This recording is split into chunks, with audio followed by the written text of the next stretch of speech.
Gracias, gracias. Muy buenas tardes tengan todos y todas desde acá de Puerto Rico. Agradezco la invitación y este es un tema que he venido trabajando ya hace como se intensificó un poco más durante la pandemia, cuando se hablaba de las implicaciones del encierro, y las reflexiones que teníamos las personas que estábamos en el mercado laboral y cómo cuestionábamos nuestras condiciones laborales, etcétera, y cómo el síndrome de la quemazón es un síntoma latente en la sociedad actual. Y pues me acerco a este tema de una manera distinta. eh, Me gusta trabajar los temas desde la teoría de la complejidad, la teoría de sistemas, eh, abordaje sistémico, etcétera, y siempre mirando cómo las estructuras o las condiciones materiales, que tienden a ser intangibles, ¿sabes? Son cosas que nos esfuerzan a mirar más allá del síntoma físico, del comportamiento visible de los seres humanos, qué cosas son las que promueven o fomentan y sostienen el que en este caso y en este tema en particular, pues nos mantengamos viviendo en esos niveles altos de estrés, eh, en fatigas crónicas, en el estrés crónico, como en otros lugares le llaman, o como le llaman también desde, ¿verdad?, de los países del norte, el síndrome del burnout o de la quemazón.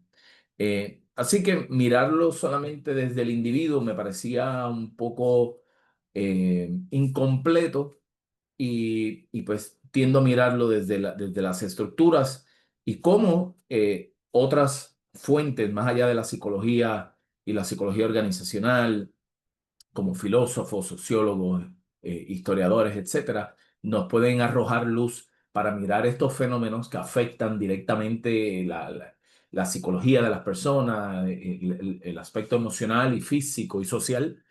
¿Qué otras cosas también están detrás de esos síntomas que en muchas ocasiones vivimos? Tratamos de apaciguarlos, pero de alguna manera resurgen.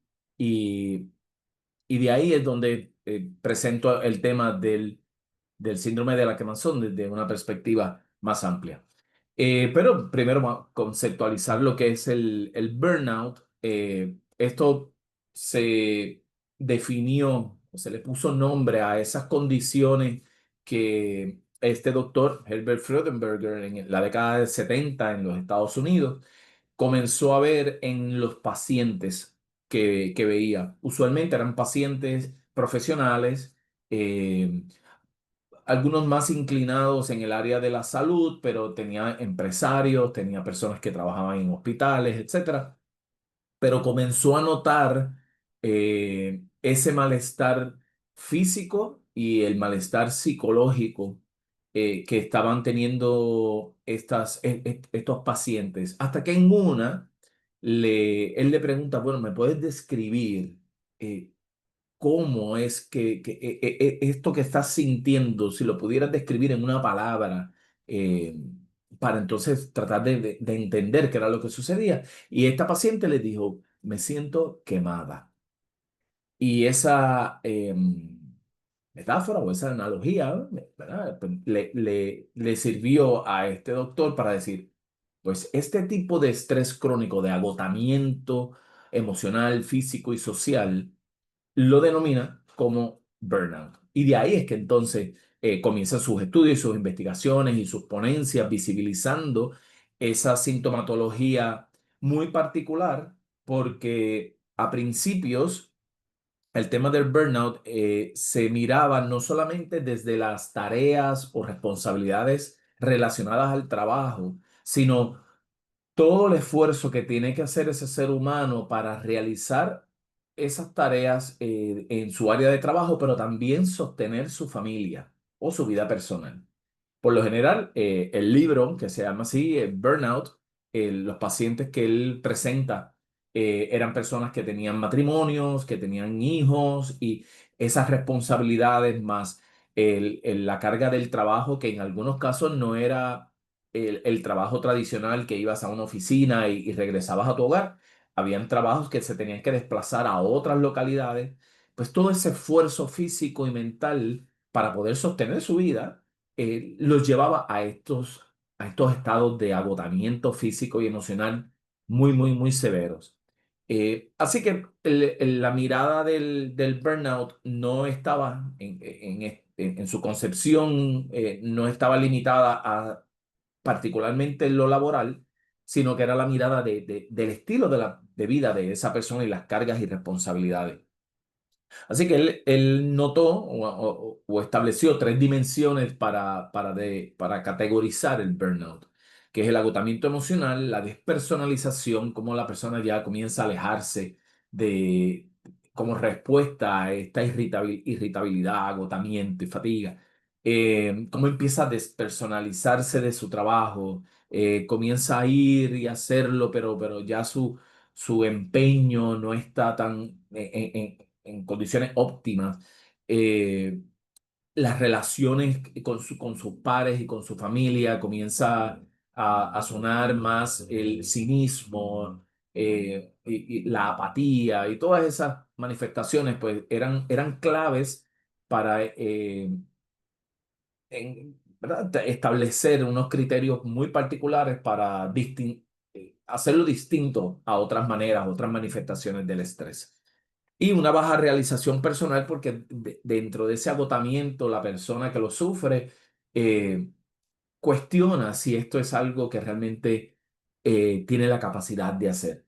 No está cuestionando si su trabajo era lo que realmente necesitaba hacer, sino es estas exigencias que tengo enfrente mío, realmente las puedo lograr, tengo las competencias, la capacidad para realizarlas constantemente según se me exige. Y esa baja realización personal es uno de los cuestionamientos que se hace. Pues entonces realmente no lo puedo hacer, debía haber hecho otra cosa o no estoy dando lo suficiente. Y esa autoexigencia inconsciente hace que la persona se siga esforzando para poder cumplir con las tareas o con las responsabilidades personales. Eh, Nuevamente, los principales pacientes que tenía Freudenberger eran del área de la salud y de los servicios sociales, y algunos en el área de educación. Y hemos visto que a lo largo de las décadas posteriores, estos son los sectores que mayor presencia y estudios hay, eh, presentan los síntomas del estrés crónico o del burnout.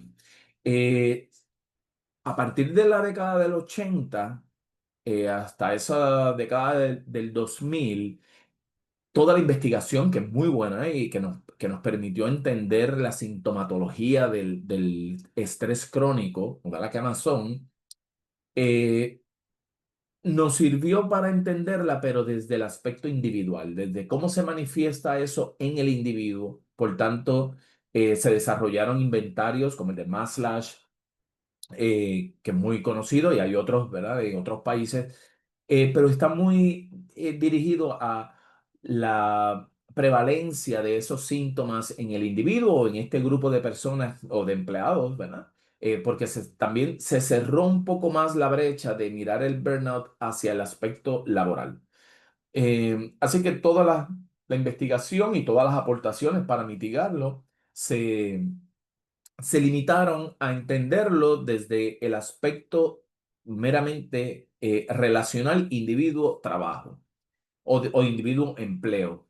Y así que es muy conocido y es muy común ver literatura sobre el burnout desde un aspecto más individual y más relacionado a las tareas o responsabilidades que ocupa esa persona en su dimensión laboral, que no está del todo mal, pero si miramos otras teorías psicológicas como la de Bronfenbrenner o la teoría de la complejidad de Eric Morin, entre otros, eh, nos lleva a replantear si esta sintomatología, como sintomatologías de otros trastornos, como le llaman, lo pudiéramos ver desde las estructuras y cómo nosotros insertados en una estructura social, mi país Puerto Rico es una estructura social con unas condiciones muy particulares propias de nuestra isla, contraria a la de los países de aquí, de los presentes. Tiene sus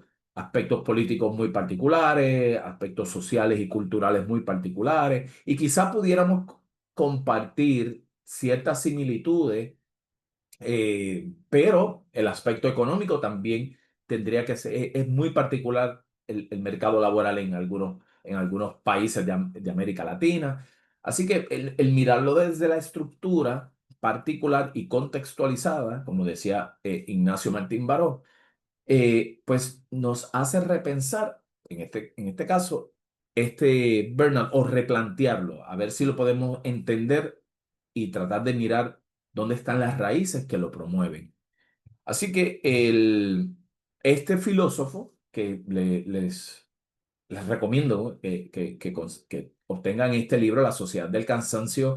La pueden conseguir en internet, es muy fácil y de una lectura muy cómoda, sin violentar la calidad que él promueve. Este filósofo coreano residiendo en Alemania, Byung-Chul Han, indica que mirar el cansancio o este estrés desde propiamente desde el individuo y hacia el individuo es parte del sistema neoliberal que se ha desarrollado por los pasados 40 50 años.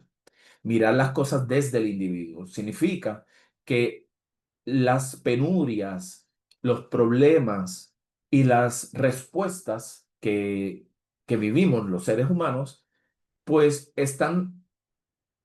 encuentran inicio en nuestra cabeza, por tanto se tienen que resolver desde nuestra cabeza.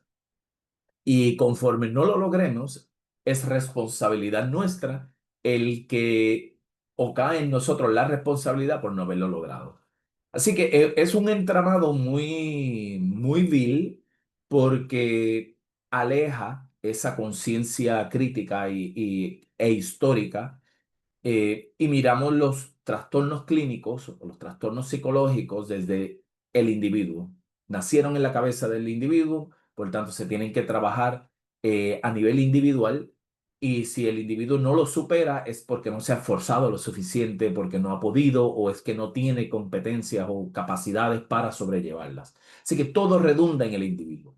Y él rompe con esa mirada diciendo es que el mundo que vivimos, ya sea por el aspecto económico, el aspecto laboral, el aspecto cultural, nos llevan constantemente a estar haciendo algo. En el trabajo siempre tenemos que estar haciendo algo para definirnos como empleado productivo.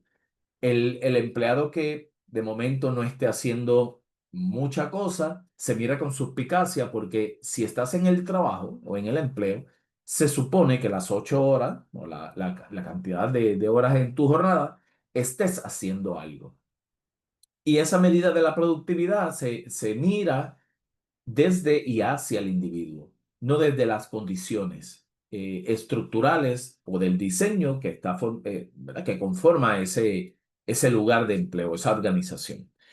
Y un aspecto bien interesante que este filósofo expone es que ningún sistema económico, político y social se puede sostener sin el aspecto cultural.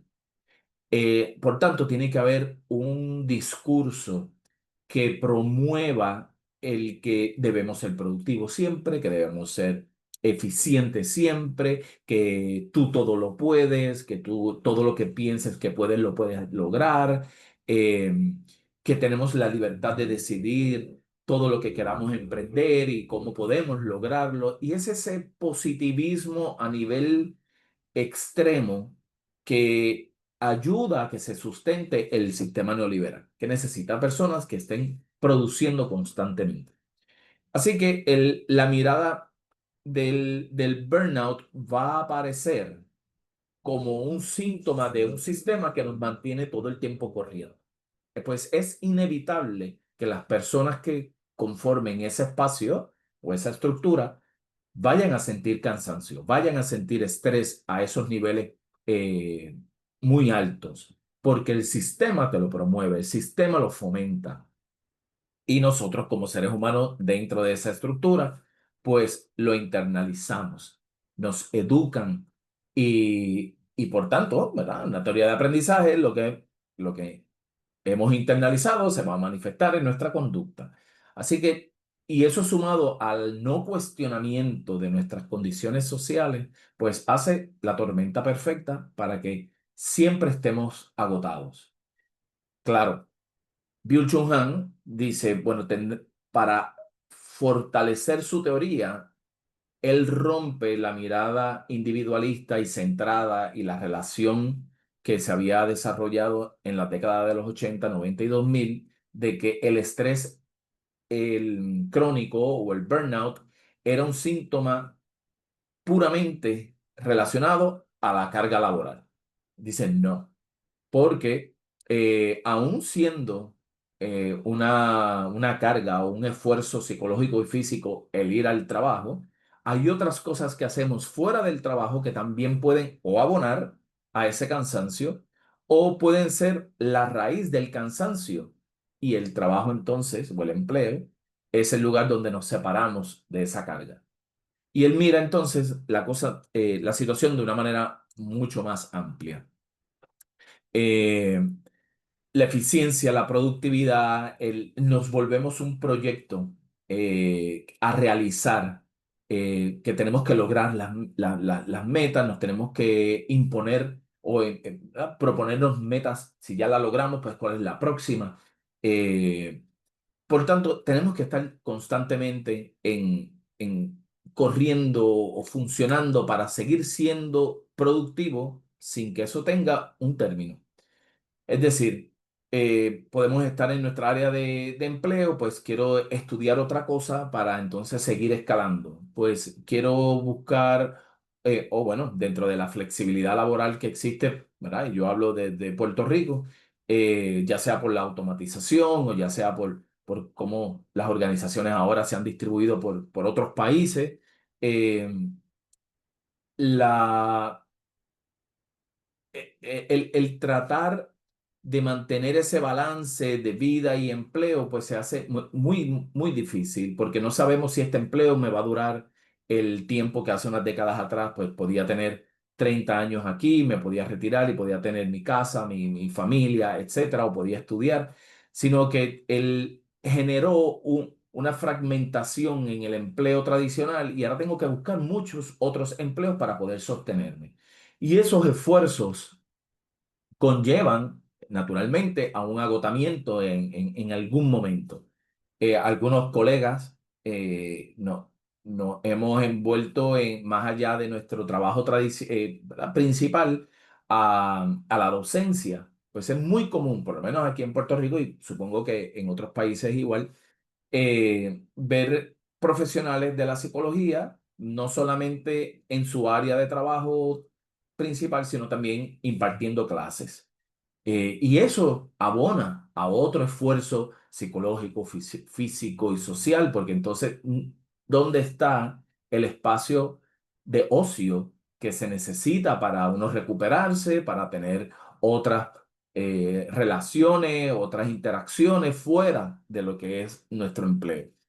Y así vamos llenando nuestro plato de otras tareas y de otras situaciones.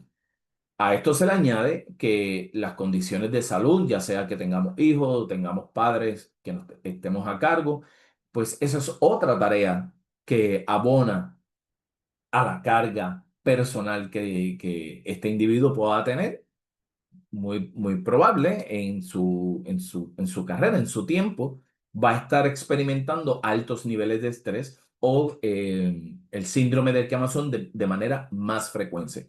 Y las implicaciones, pues las conocemos, ¿verdad? Ya sea medicación o enfermedades, etcétera.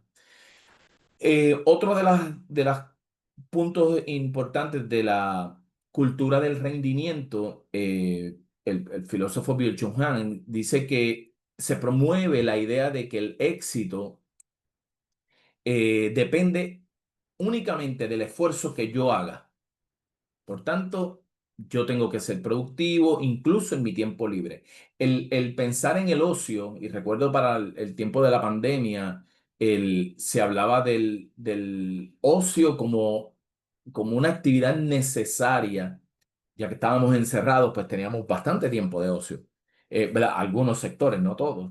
Eh, pero aún así, dentro del tiempo de ocio, al tener internalizado ese discurso neoliberal de que tenemos que ser productivos y eficientes constantemente, nos sentimos culpables si no estamos haciendo algo, si no estoy aprendiendo algo nuevo, si no estoy mejorando o quizá emprendiendo algo, algo nuevo. Y esto genera el resultado, ¿verdad? Es el que lo que llama Bill Han, nos volvemos emprendedores de nosotros mismos y el agotamiento ya no es un fallo personal, va a ser, se considera sistémico porque el sistema te está diciendo, tienes que pensar siempre así, tienes que estar siempre eh, disponible, dispuesto, ya sea para otras personas o para tu trabajo. La hipervigilancia digital y la conectividad permanente, ahora con el sistema de las redes sociales, la presión de estar siempre presente, de estar compartiendo el éxito que he logrado o el compartir contenido para estar vigente, eso también O genera debería. altos niveles de estrés. Eh, También el fenómeno del trabajo remoto, esto también hizo que se desdibujen las líneas entre lo personal y lo profesional. Por tanto, el descanso deja de ser verdaderamente una actividad para repararnos, sino que es algo que lo puedo poner en un segundo plano porque necesito estar trabajando o necesito comprendiendo otras cosas o ejerciendo otros roles de mi vida para poder ser eficiente.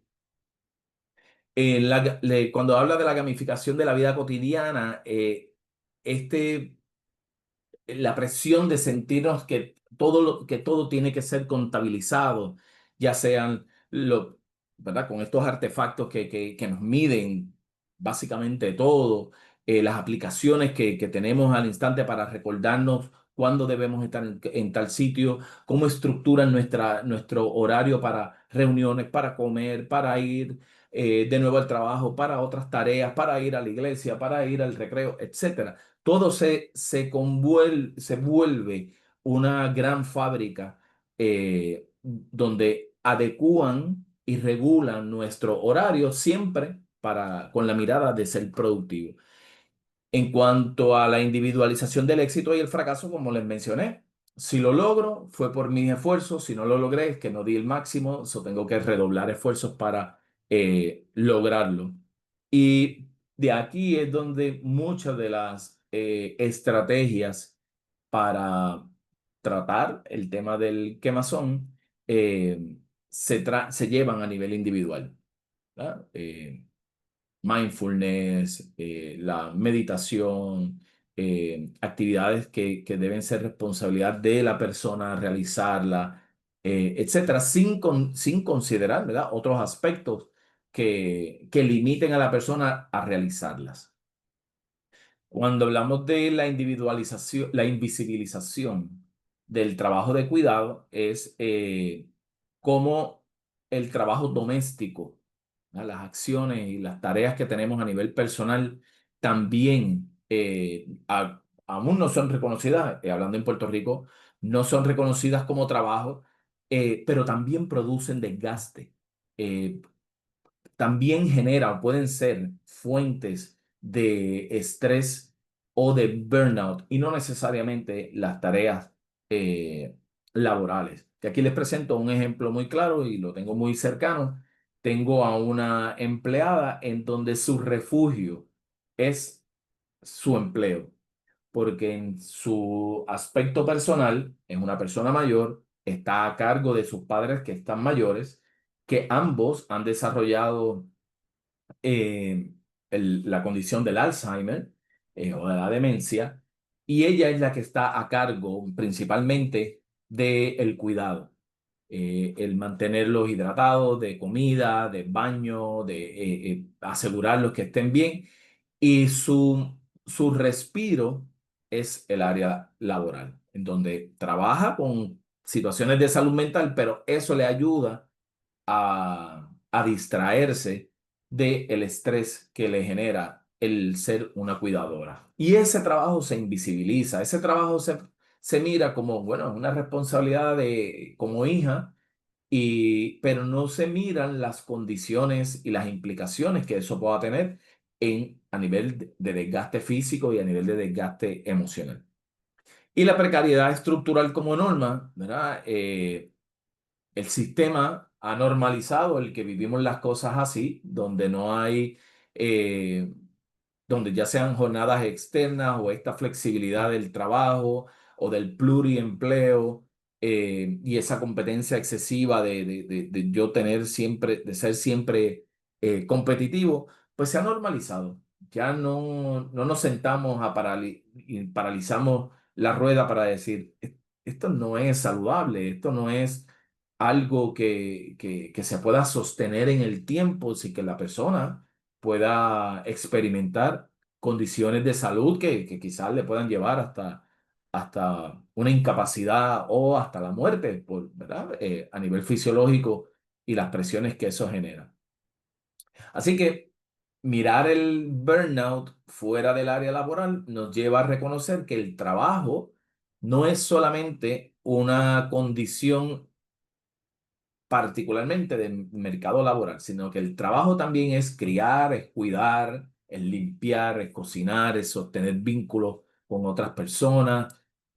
Eso también es trabajo. Y por eso es importante definir o distinguir lo que es empleo de trabajo. Y así podemos entonces mirar el síndrome del quemazón de una manera mucho más amplia.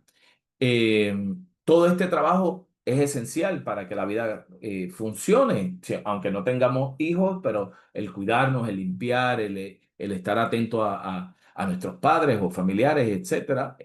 Entonces, eso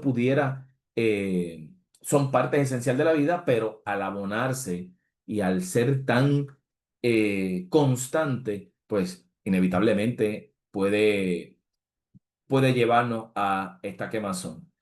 Y aquí podemos sacar un pequeño hilo y llevarlo a que estas tareas que les estoy presentando más allá de la oficina, la dimensión del género. Por lo general, estas tareas las realizan las mujeres. Por tanto, el síndrome del burnout pudiera presentarse con más frecuencia y con más profundidad en las mujeres que también son empleadoras o son empleadas de alguna organización. Esa exigencia en el empleo de ser productivo más cumplir con estas tareas domésticas que particularmente recaen en las mujeres, pero también hay hombres que también las tienen que realizar, pues producen o agudizan las condiciones de estrés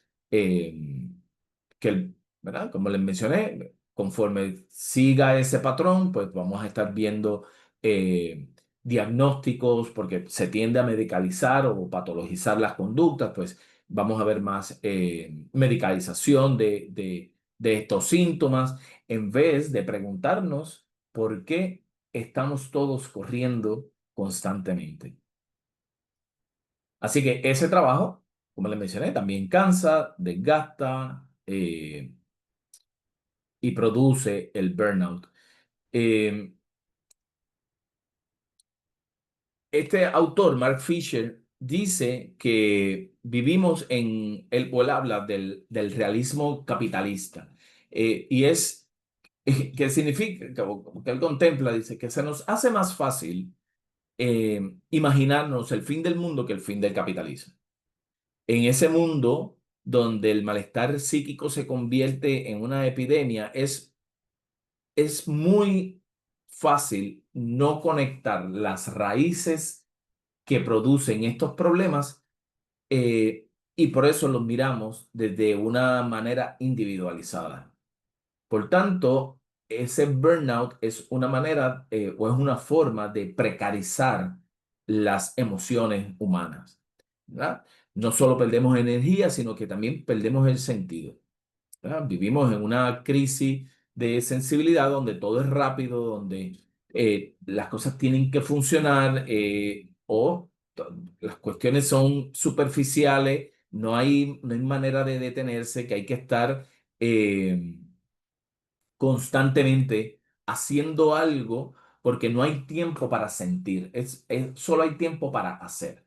Y por eso es que muchas veces cuando nos detenemos a contar nuestras penurias o nuestros malestares a colegas, vecinos o amistades o familiares, la invalidación de esas emociones o de ese estado de ánimo, pues se da muy frecuente, porque estamos todos en esa carrera. O pensamos que son malestares o quejas, que con ir a dormir un rato o ir a hacer una sesión de yoga o alimentarte bien, con eso pues ya es suficiente y puedes continuar.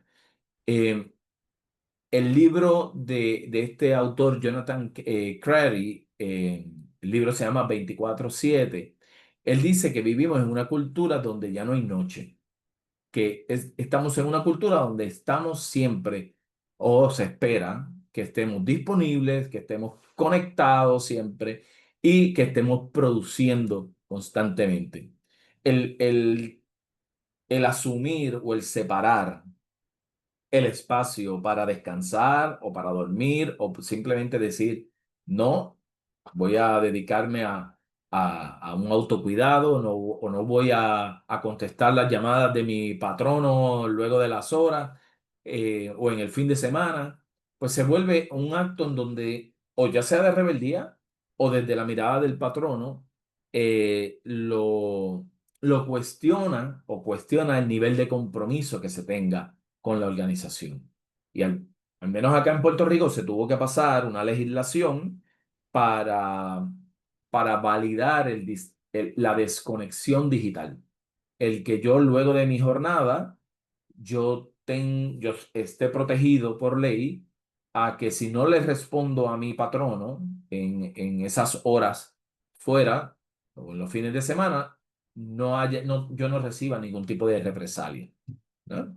Porque también el discurso de estar on call o estar siempre disponible o el que trabajamos 24/7, que acá en Puerto Rico hay muchas empresas que utilizan ese discurso para ciertos puestos en que te dicen, este puesto tienes que estar pendiente a cualquier situación en cualquier momento.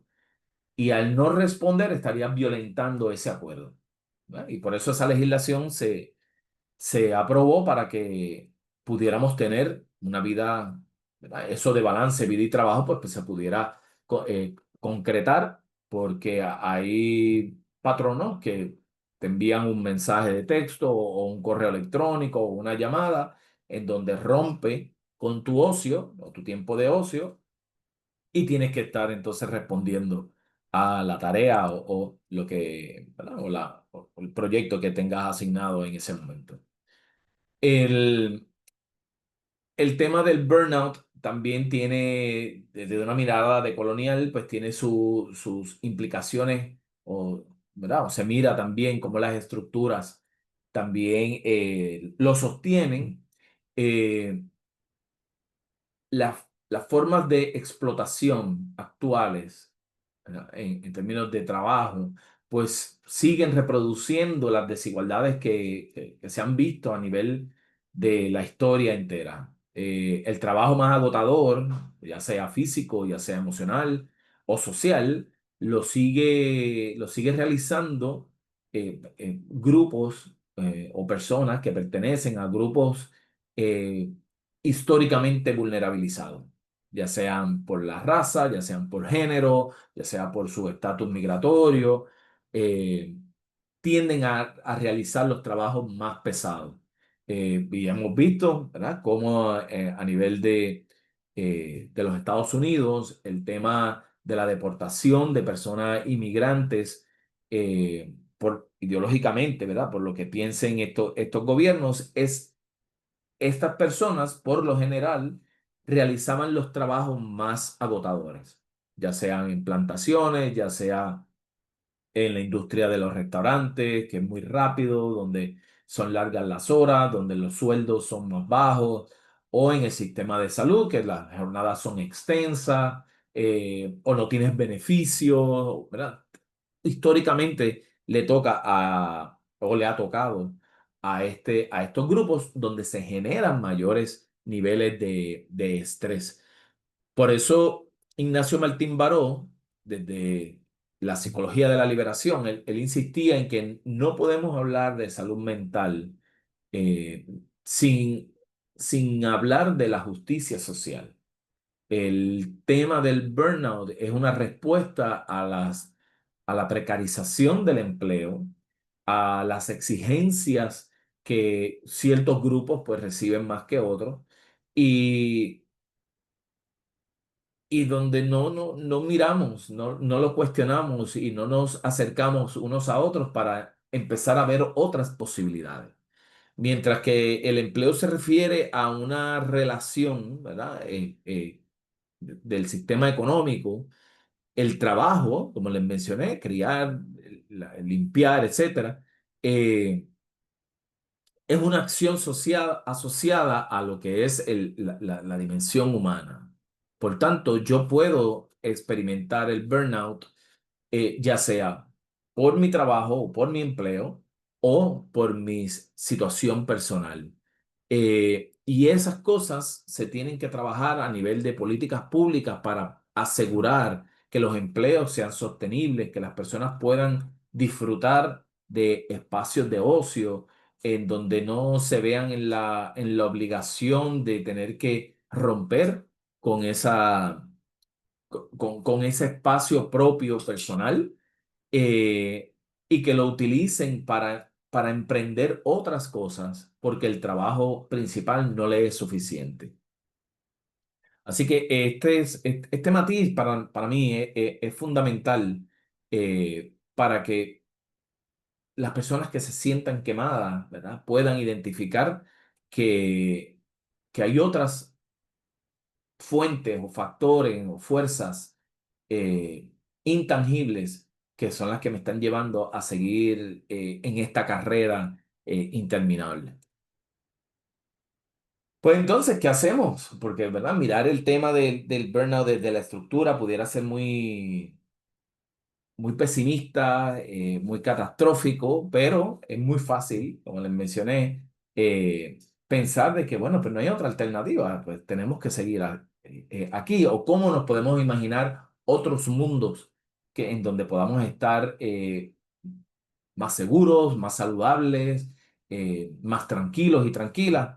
Bueno, pues mirando las cosas desde las estructuras, desde cómo las políticas públicas avanzan en nuestra calidad de vida o la deterioran, es un paso a considerar. Pero esta mirada sí mira las que se han generado, ¿verdad? Se han propuesto por muchos años, eh, que sí funcionan a nivel individual, pero no cambia las condiciones. Así que el tema de la resiliencia, las acciones del mindfulness, las sesiones de yoga o actividad física o una buena alimentación, sí funcionan a nivel individual, pero que no nos va a impedir el que más adelante volvamos a experimentar estrés crónico o fatiga ¿verdad? O el burnout. Así que las alternativas siempre van dirigidas a lo colectivo. ¿Cómo entonces hablamos, como en este espacio, para provocar la discusión de qué es lo que en mi país está llevando a que la gente se sienta más agotada, donde la gente se sienta no realizada, o qué asistencia tienen las personas que viven en mi país a nivel personal, ya sea para hijos, ya sea para adultos mayores o hijos que tengan algún tipo de diversidad funcional.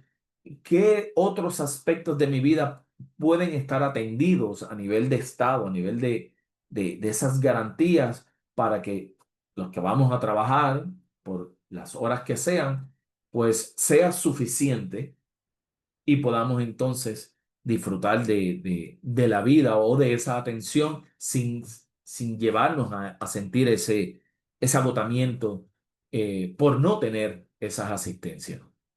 Así que como sociedad tenemos que repensar lo que valoramos. Eh, el bienestar colectivo o el que las personas, ¿verdad?, logren sus éxitos a nivel individual y, y, bueno, a través de las redes sociales vendan muchísimas recetas de cómo se puede superar y cómo se pueden lograr tener una mejor vida como ellos lo lograron, eh, poniendo mayor fuerza y mayor presión a que tengo que esforzarme más para poder lograr eso, que sí lo puedo hacer si me lo propongo, pero no están mirando o considerando mis condiciones muy particulares que o me posibilitan o me limitan a lograrlo. Así que el trabajo se vuelve infinito, pero tenemos el derecho a detenernos, tenemos derecho a cuestionar nuestras condiciones y de esa manera imaginar otras maneras de trabajar, otros ritmos de vivir, otras formas de trabajar, de estar, de convivir en este mundo. El burnout no es una falla en el individuo, es, como dice Byung-Chul Han, es una grieta del sistema. Nos están pidiendo demasiado constantemente y lo que se nos devuelve es muy poco. Lo que ganamos de todo ese esfuerzo es muy poco. Siempre quieren que estemos activos, disponibles, optimistas. Eh, Todo lo que vaya contrario a eso se mira con recelo, se mira eh, quizás hasta con desdén, ¿verdad? Acá en Puerto Rico hay una palabra no sé, ¿verdad?, qué otra definición tenga en otros países, y si es una palabra, ¿verdad?, que ofenda, pues me disculpo desde ya, pero la palabra vago, acá en Puerto Rico, se refiere a esta persona que no quiere trabajar, pero no es que no quiera trabajar porque no quiera, es que simplemente hoy no tiene deseo o quiere tomarse un rato libre o simplemente no tiene ganas de hacer las actividades en su casa, por lo menos en ese día, quiere tomarse un rato libre.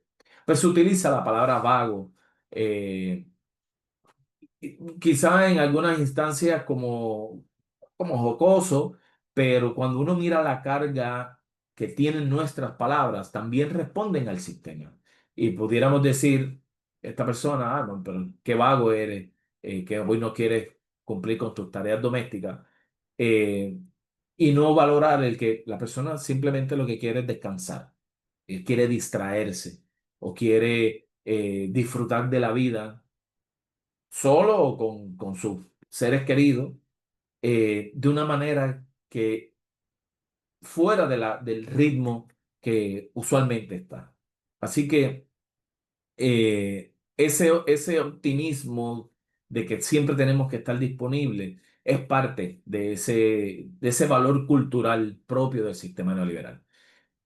Así que tenemos derecho a detenernos, tenemos derecho a cuestionar y quizás ahí, ¿verdad?, pues tengamos el derecho a decir que no, el derecho a decir que en esta ocasión no estoy disponible, que en esta ocasión no tengo el deseo de hacerlo, que voy a tomar tiempo para mí, que voy a dejar el trabajo una vez salgo de la organización y pueda entonces sí tener un mejor balance de vida y de trabajo. Eh, Nuevamente, las propuestas que se hacen para mitigarlo sí son efectivas, pero son a nivel individual. Y eventualmente la persona va a volver a experimentarlo, como en el libro de Freudenberger, que veía cómo a través de la terapia sí podían ventilar, sí podían trabajar algunos asuntos, pero su ritmo de vida, el mundo que vivía, el tipo de trabajo que tenían, en algún momento iban a volver a experimentar ese agotamiento. Así que eso nos lleva a pensar, y se los dejo aquí ya para ir cerrando, es si sabemos que si estamos experimentando eh, ¿verdad? Altos niveles de estrés o el síndrome de quemazón, y lo atendemos así con estas propuestas que históricamente, ¿verdad? Se han propuesto para mitigarlo, pero sabiendo que muy probable volvamos a sentirlo, pues ¿por qué no comenzamos a mirar nuestras vidas y nuestros países para, para revertir la rueda, para redirigirlo a que ese otro mundo que nos podamos imaginar, eh, lo podamos construir, asegurando que todos y todas tengamos un empleo, o si emprendemos, ¿verdad? Que podamos tener los recursos para hacerlo, pero que podamos también disfrutar de los frutos de ese empleo o de ese trabajo emprendido, los frutos para, pues, para disfrutar la vida, y que el síndrome del quemazón se vaya disminuyendo, y que el estrés que vivamos, que tenemos la capacidad para enfrentar la vida, siempre se mantenga en los niveles adecuados para poder realizar las tareas que realizamos. Pero ya el agotamiento, la presión que, que sentimos o que la tenemos internalizada a través de estos valores culturales, ¿cómo lo podemos eliminar para entonces tener una mejor vida y una mejor calidad de vida para nosotros y para los que están bajo nuestro cuidado? Así que ese es el tema como nosotros lo trabajamos aquí, ¿verdad? En mi consultoría. Eh, Abro el espacio para comentarios, dudas o preguntas. Siempre son bienvenidas ver otros puntos de vista, o reacciones, ¿no? De mirar este síndrome desde una perspectiva sistémica. Muchas gracias por la atención.